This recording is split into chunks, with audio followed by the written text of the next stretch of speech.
everyone, welcome back to my channel. Today I'm answering your frequently asked Candida questions. So we're gonna just jump on in. I asked you guys a bunch of to leave me a bunch of questions on Instagram, so I compiled all the questions that I got and I'm gonna give you the answers for it, and I will leave in the description box below each question that was answered along with the time that it was answered at, so you guys can just click to that point in the video to see the answer to your question.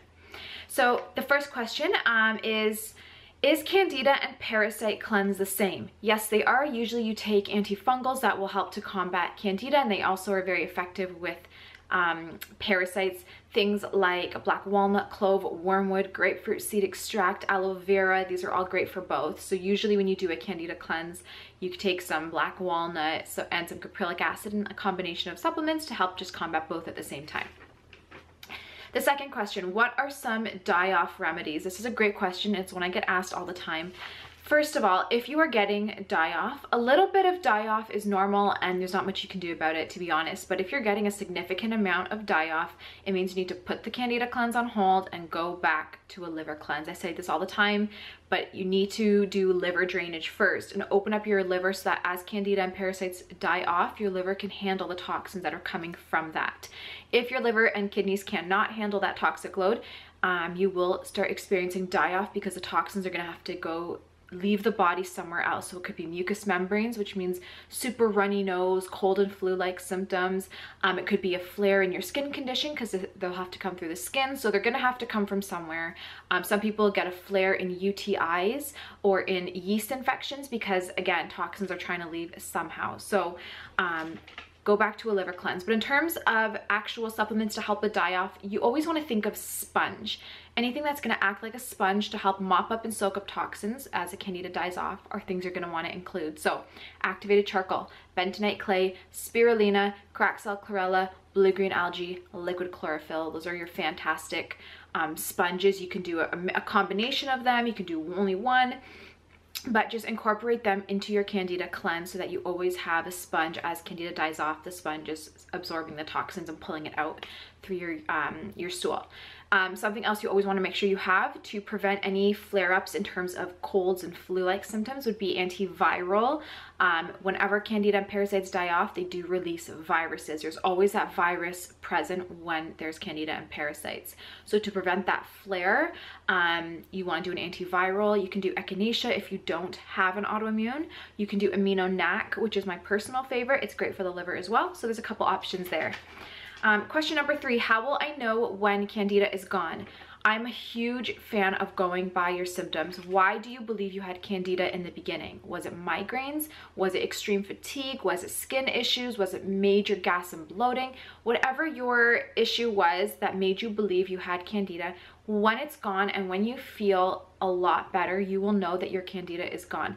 Now, remember that Candida is supposed to be in our body. We actually want that yeast in our digestive tract to help digest and absorb our food. So we do want Candida. So you don't want to get rid of it completely. You just want to really reduce it so that we have a proper ratio of good to bad bacteria. So there's always going to be some Candida present. And yes, it will flare if you are extremely stressed or you go through periods of eating really bad food again, even after your cleanse. So what's important is not so much to get rid of Candida, but it's to balance it out from the good and the bad. We don't want too much Candida. We just want a good balance. So you'll know it's gone when your symptoms are relieved, when you start feeling so much better, your energy, your mood is back, your digestion is improved. That's when Candida is gone, or at least reduced, and you have a proper ratio of good to bad. Number 4, what should you do if probiotics and fermented foods cause rashes to get worse? So I get this one a lot too. Number 1, do not consume fermented foods when you're on a Candida diet or cleanse. Fermented foods are very high in histamine, so you will get a spike or increase in your rashes. The second thing is that they contain yeast. And we don't want yeast in our body. We already have too much during a Candida cleanse. So we want to really limit our yeast. Even though it's a different yeast, it still causes dampness in the body and mucus, so we really just want to watch our yeast consumption. So kombucha, sauerkraut, kimchi, anything like that you want to avoid during a Candida cleanse, but especially if you have rashes, because if you have rashes, it usually means you're more of like a high histamine or histamine sensitive person. So fermented foods are probably something you want to keep on the lower side. So fermented foods will make you flare because of the histamine and the yeast. If you take probiotics and your rashes get worse, that is 100% usually from die-off. So kind of go back to what I said in the beginning, do a liver cleanse first, then go back to try to do your candida cleanse and add some probiotics in and see if that helps. Question number 5, can the candida cleanse be dangerous? Yes, absolutely. If you don't know what you're doing and you kind of just do some random things, you can really cause a lot of damage. And it kind of comes back to what I mentioned about the liver. If our liver is blocked and toxins are not able to go through the liver and go out through our urine and our stool, and kidneys as well, picture like the doors to your liver being closed, which means as candida and parasites die off, as you cleanse, toxins have no exit. So now they're going to just recirculate the body and bounce around and cause a lot more inflammation and damage than they did initially. They cause a lot of tissue and oxidative damage in the body. So it's so important to not just jump into a candida cleanse because you're like, I think I have candida, let's just start taking a bunch of supplements. You really need to plan it out. Do a liver cleanse first with some drainage therapy, with either homeopathics, with herbs, with juice cleanses, whatever you want to do. Find what works best for you, but do a liver cleanse first. Make sure your liver can handle that toxins. Carry the liver cleanse into the candida cleanse. You take them together still. And then you also don't want to just stop the cleanse randomly. Black walnut especially, but antifungals in general, act similar to antibiotics in that if you are to stop the course of treatment too soon, your bacteria and parasites in your body are going to adjust and get stronger because they will not be fully killed off, which means the next time you try to do the candida cleanse or take those herbs and supplements again, you're gonna have to do it for a lot longer for them to be effective or at a higher dose. So be very careful. Don't just stop your candida cleanse.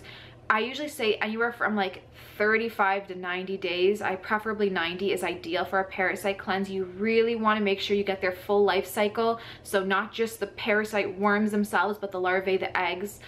Because if you just kill the worms but the eggs are still there, then the eggs will hatch into full-blown worms again and you'll be back to where you started.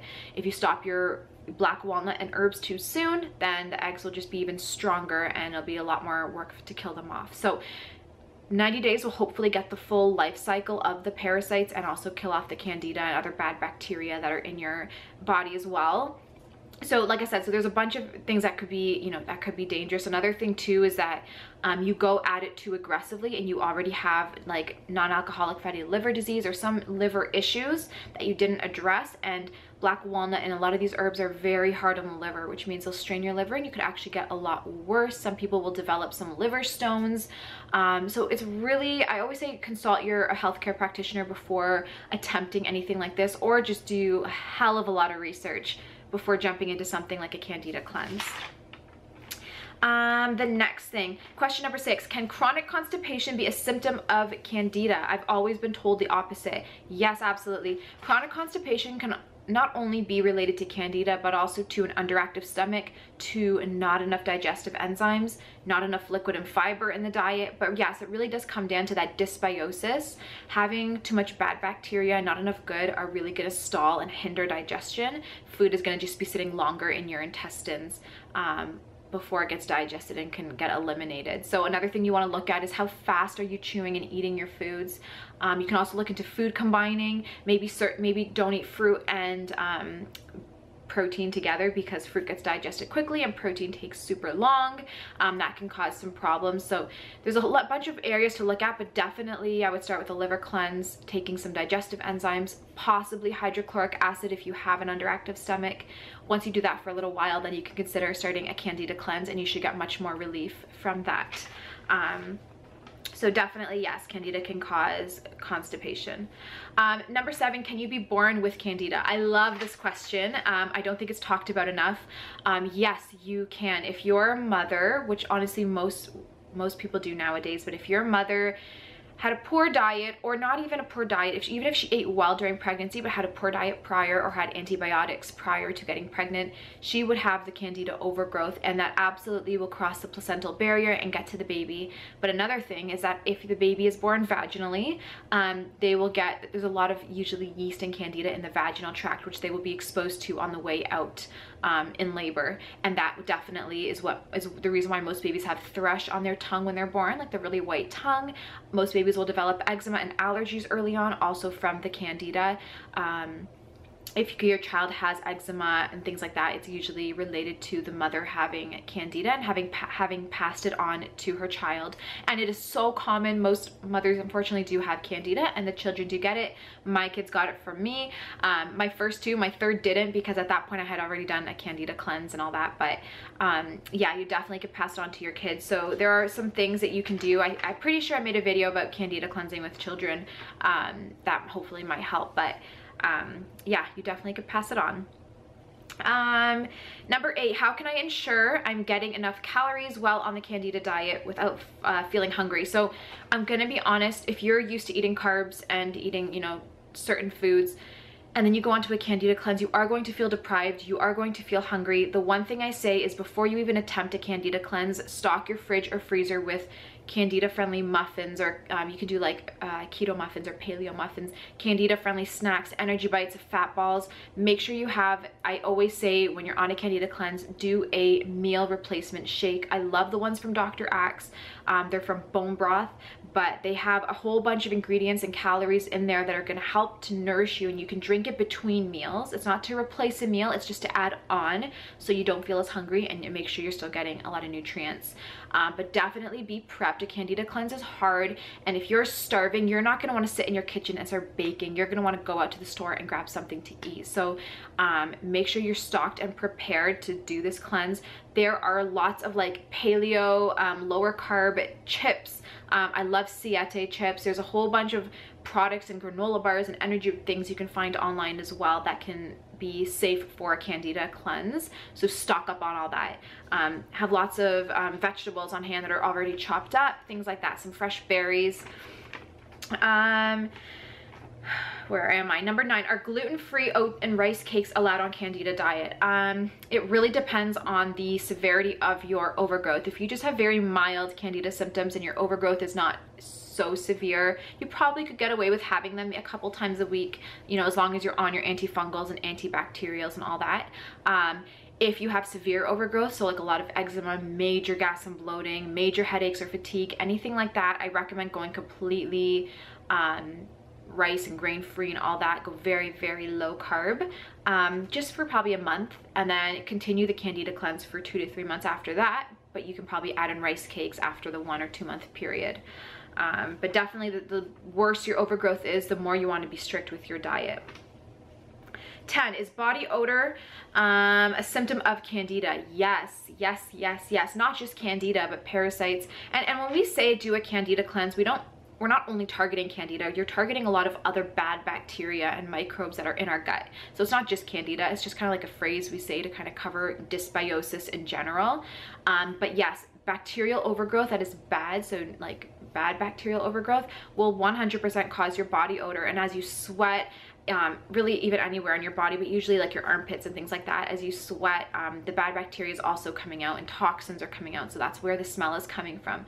Most people, after they do a deep candida cleanse, liver cleanse, colon cleanse, just completely get toxins out, your body odor is gone. 100% the case. I haven't worn deodorant in over a year. I just haven't had to, because I just have no body odor, and I can work out vigorously and sweat like crazy and I still don't smell, and it's amazing.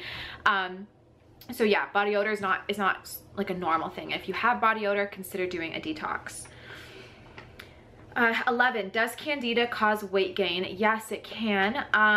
Usually when you are eating food, if you have candida and parasites, the food is sitting in your digestive tract too long. Candida and parasites are going to be feeding off of that, and because of that, you'll start to get weight gain. It might just be water weight and bloating and things like that.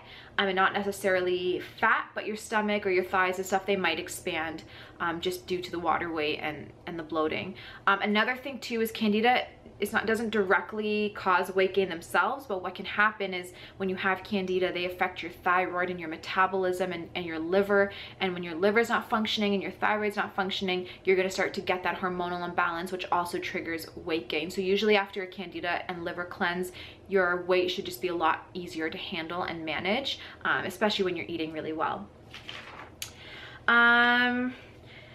Do you change your diet from liver cleanse phase to the candida cleansing phase? Yes, you can technically. So the way I do it with clients is we're not extremely strict in terms of carbs when we're doing the liver cleanse. Liver cleansing is just consuming more beets and bitter foods, things to support the liver, along with doing some drainage therapy in terms of supplements. So usually the diet, I say just do like gluten-free, dairy-free, sugar-free, like the main allergen-free diet. But in terms of eating some grains and things, I think that's fine when you're on a liver cleanse. And then when you're on the Candida cleanse, I always say to eliminate most carbs. A few are okay. I say you can do some berries once in a while. You also could do a little bit of squash, not much. I do believe some carrots are okay as well. And in very, very, very small portions, I would like you to eliminate it if possible, but if not, I say in very small amounts. You could do some buckwheat, like make buckwheat bread, or you can do like some buckwheat flakes and do a little bit of porridge, but in small amounts.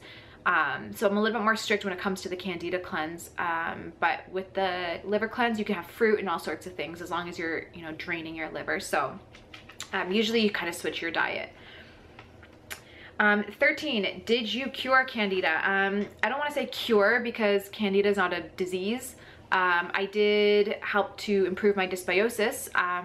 After I did the Candida cleanse, I now don't have dysbiosis or overgrowth. I do have Candida. I do still have Candida. Like I said, everyone always has a small amount in their body.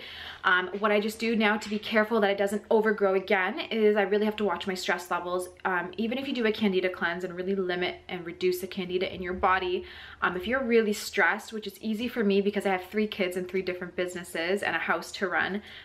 If you get, you know, chronic stress for too long, plus eat a little bit too much sugar, maybe in chocolate or some desserts here and there, Candida can definitely overgrow right back to where it was. So something I always say, and I do personally, is 4 times a year. So for every season, I will do a gentle Candida cleanse where I'll do some antifungals and lots of like greens and really kind of lower my carb consumption, just to make sure that if Candida does start to creep back up, when that new season comes, I knock it back with a new like gentle cleanse. I don't go hardcore. But something to really keep the Candida in check and it works really well for me, is, you know, the probiotics, lots of flushing daily, like liquid chlorophyll or aloe or some type of greens powders in my daily routine. Aloe shouldn't be taken long term, but I do incorporate it randomly here and there. Plus I'm always doing herbal teas, which also help to fight Candida, and I add Ceylon cinnamon and ginger and nutmeg and clove to lots of my baked goods and even to my soups and stuff like that. I do bone broth. So all of these things are kind of keeping Candida down, that even if you were to get stressed and have certain, you know, bad meals here and there, it shouldn't overgrow too much because you're constantly pushing it back. So this is a lifestyle. Now that I did my Candida cleanse, I've done it many times already, but now that I've done it, I'm not going to just go back to live the way I used to, because Candida will come back. So yes, I did improve my dysbiosis. I'm doing great now. I'm currently in a new detox, not a Candida detox, but just colon and all that in general. I get breakouts whenever I detox a little bit. But yeah, so Candida is back in check. Okay, question 14. Can you eat normal, i.e. gluten and sugar, after cleansing? Okay, technically yes, you can eat whatever you want after cleansing. That being said, if you got Candida overgrowth, I'm assuming aside from possibly antibiotics and stress, it was from diet, most likely having pizza or donuts or cookies, whatever you liked personally. If you go back to eating all that stuff again, I feel like yes, Candida will definitely come back. The thing is first of all, stress is out of our control. You can try to do stress reducing things like deep breathing, hot baths, but day to day you are going to experience stress, and that will affect the Candida in your body and your immune system. That's something that's out of our control. Another thing that is out of our control are exogenous toxins. So toxins from cars, toxins from the air we breathe, from the water we drink. There's Roundup in all our water. It's been tested and it's inevitable. It's unavoidable. So there's so many toxins everywhere that we can't control. So something we can control is our diet. And what I like to say is, if you can't control stress and all the toxins, which help to help to increase your Candida, something you have to make sure you're controlling is your diet, so that Candida doesn't get out of control again. So if you want to have an ice cream here or there, or, you know, something with gluten here or there, I think that's fine, but don't go back to eating the way you used to, or your Candida will come back, but this time it'll come back a lot quicker. and you'll notice that you'll feel like garbage a lot sooner, and you don't want to have to go back through the Candida cleanse because it's brutal. So a couple things to do if you know you're gonna have a crappy meal at night, or at some point, take a lot of digestive enzymes, do lots of like cleansing around that time. So liquid chlorophyll throughout the day, hot lemon water 3 times a day. Make sure you're doing lots of cleansing and taking probiotics and eating really well, so that when you do have that meal, it doesn't affect you as much. But definitely this is a lifestyle. I don't believe that, you know, you do the Candida cleanse and you go right back to where you started, because I've done that and Candida came right back, but 1,000 times worse. So it's a lifestyle, and I think that you should strive to be sugar-free and gluten-free as much as possible. I personally do have sugar though. Like we'll go out and have like a gluten-free gelato and certain things, chocolate. I love chocolate, I eat it all the time.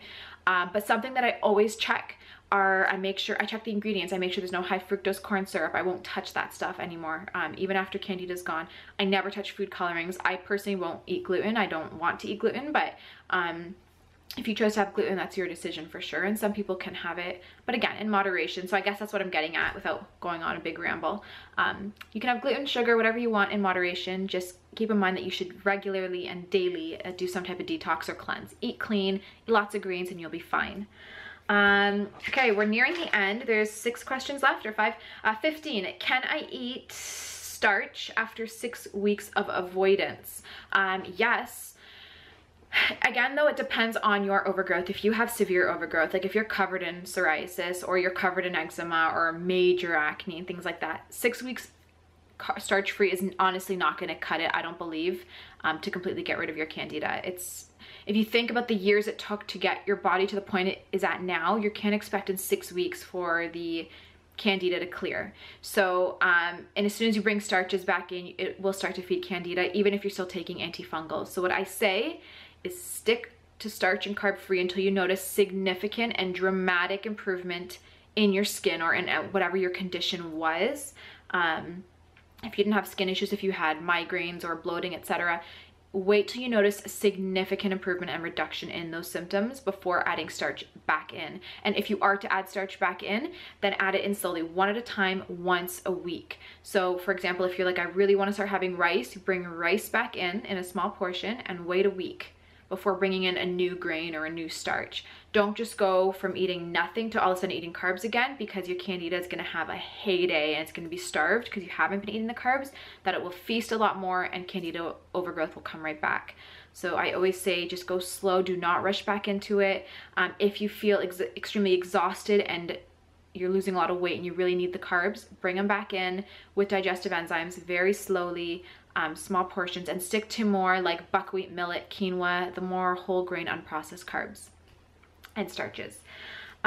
16, can I get rid of Candida forever? I've kind of answered this, I think, in the other previous questions. Technically, yes, if you are extremely strict with your lifestyle, which I feel like is not very feasible for most people. Most of the time you're going to go through major bouts of stress or go through, you know, some holidays where you're going to eat a little bit too much sugar, things like that, and Candida will probably overgrow a bit.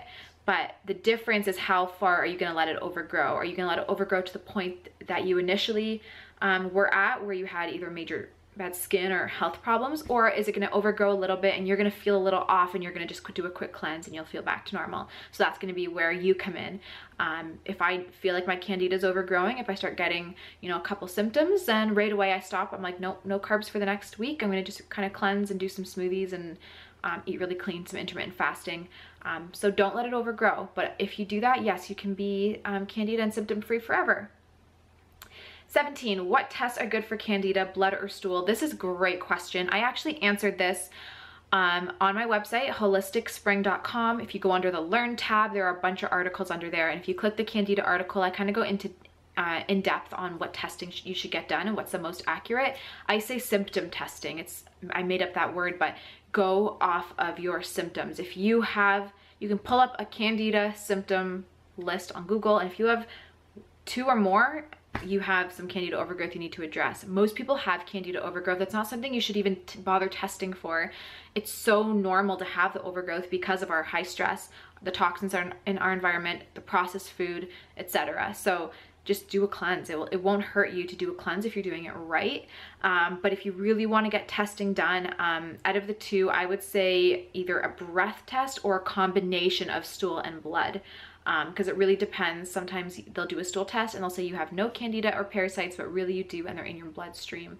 Or there's like the egg. So do a combination of the both. 18, what probiotics should we take for candida or SIBO? My legs are sleeping.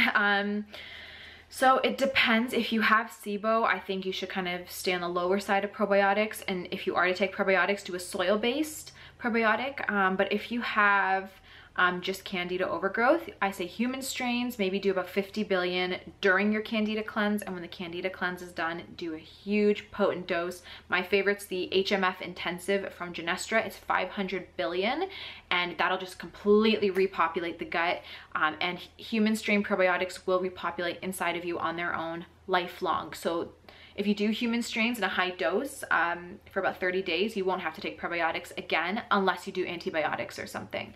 So yeah, about 50 billion through the cleanse. After that, do around 500 billion. I actually did 500 billion at the start of my cleanse, and I felt like that sped up my cleanse a lot, which is awesome too. So you can consider doing that as well if you don't have SIBO. What are the basic steps to combat candida? So I have made a few videos on this, but I will just kind of recap here, even though this video is really long. Some basic steps. Number one, liver cleanse, always, no matter what. Liver cleanse, get your diet prepped to start the candida cleanse. Once that's done and you move on to the candida cleanse, you want to do a liver cleanse with it. So either homeopathic drainage therapy or like a liver flush. You can get a liquid bottle from so many different companies at your health food store, or tinctures of liver drainage. Just go to a health food store and see what they have. But do a liver cleanse, and then to keep your liver and your kidneys open so toxins can leave as you candida cleanse. Alongside that, there's some things you want to do. Number one, antimicrobial, antifungal, antibacterial. So you want to make sure you're getting not just parasites, but candida and other bacteria in the gut as well. So usually you'll do a tincture of black walnut, plus you'll also do a supplement with some caprylic acid, wormwood, and clove. My favorite is Candicin. I will leave a link to these candida supplements in the description box below, but Candicin is great to take alongside some black walnut or something. Once that is done, or once you're doing that, alongside it, you have to make sure you're doing an antiviral, so Aminonac or Echinacea. There's a bunch of antivirals that you can look into, but those are probably my top. Don't take Echinacea if you have an autoimmune though. And then with all of that, you also have to do sponges. So 3 times a day, and you have to be religious with this one. Greens powder, so either a combo spirulina powder or a Craxel chlorella powder or capsule, but you need greens 3 times a day to go and mop up toxins from the candida. At night, with the greens powder, like you do the greens powders more breakfast, lunch, dinner type of thing, like around that time. At night before you go to bed, on an empty stomach, away from all other supplements, do some activated charcoal or bentonite clay. That's going to further absorb toxins and heavy metals that are being released and pull them out as well. That's a general candida cleanse. So you have your liver supplement with all the candida supplements, and then on top of that you want to do probiotics. It goes a lot deeper in terms of some minerals and vitamins that you should be taking as well, but that I feel like is for a whole other video, because this is getting quite long. If you want some one-on-one consultation, I'd be happy to work with you. I do have a holistic business. I'm kind of plugging that in here.